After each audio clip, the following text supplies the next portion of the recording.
Baik semuanya, halo, perkenalkan saya Bebe Yunda dari Prodi Ilmu Komunikasi dan kelas Komunikasi Organisasi. Dalam video kali ini saya akan membahas tugas sesi 6 tentang masalah komunikasi internal yang terjadi di sebuah perusahaan. Berikut adalah permasalahannya.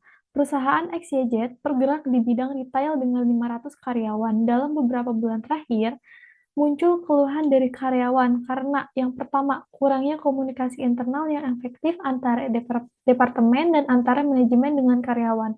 Lalu yang kedua, karyawan tidak tahu tentang perubahan kebijakan dan prosedur sehingga mengalami kesulitan menyelesaikan tugas.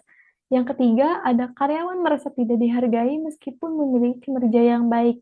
Lalu yang terakhir, tidak ada sistem penghargaan atau pengakuan yang jelas dari sebuah perusahaan. Nah, selanjutnya mari kita identifikasi masalah. Berdasarkan kasus, terdapat beberapa masalah utama dalam komunikasi internal. Yang pertama, kurangnya komunikasi vertikal antara manajemen dan karyawan, sehingga karyawan tidak mendapatkan informasi yang jelas tentang perubahan kebijakan dan prosedur.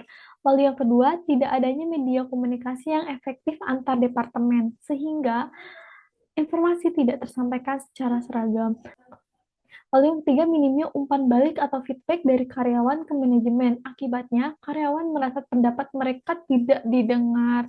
Lalu yang terakhir, ada kurangnya sistem penghargaan dan pengakuan, sehingga karyawan merasa tidak dihargai atas kinerja mereka atau kerja keras mereka. Lalu yang berikutnya ada perencanaan peningkatan. Untuk meningkatkan komunikasi internal, perusahaan dapat melakukan langkah-langkah berikut. Yang pertama, membangun sistem komunikasi dua arah atau two-way communication, membuka ruang dialog rutin seperti rapat mingguan, forum diskusi, atau survei kepuasan internal. Lalu yang kedua, ada membentuk media komunikasi internal, seperti newsletter bulanan, grup internet, intranet, apa itu? Oh, grup intranet atau aplikasi komunikasi internal untuk berbagi informasi kebijakan dan pencapaian tim. Lalu yang ketiga ada pelatihan komunikasi antar departemen, mengadakan workshop agar setiap departemen memahami pentingnya komunikasi terbuka dan kolaboratif. Lalu yang terakhir ada transparansi informasi dari manajemen. Manajemen menyampaikan setiap kebijakan baru secara jelas dan terdokumentasi, baik melalui email resmi maupun rapat umum. Untuk rekomendasi sistem agar karyawan merasa dihargai dan termotivasi, perusahaan dapat melakukan membuat program penghargaan bulanan seperti Employee of the Month atau Team of the Quarter berdasarkan kinerja dan kedisiplinan mereka. Lalu ada memberikan penghargaan non finansial, contohnya kayak sertifikat apresiasi, ucapan publik dari rapat perusahaan, atau posting di kanal komunikasi internal.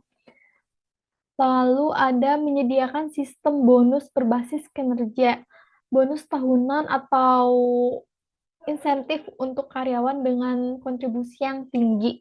Lalu yang terakhir ada program apresiasi sejawat atau peer recognition. Karyawan dapat menominasikan rekan kerja yang berkontribusi positif dalam tim. Jadi kesimpulannya, komunikasi yang efektif meningkatkan semangat kerja dan loyalitas karyawan. Mungkin cukup sekian. Terima kasih sudah menonton. Semoga solusi ini dapat membantu meningkatkan komunikasi internal di perusahaan XYZ. Terima kasih.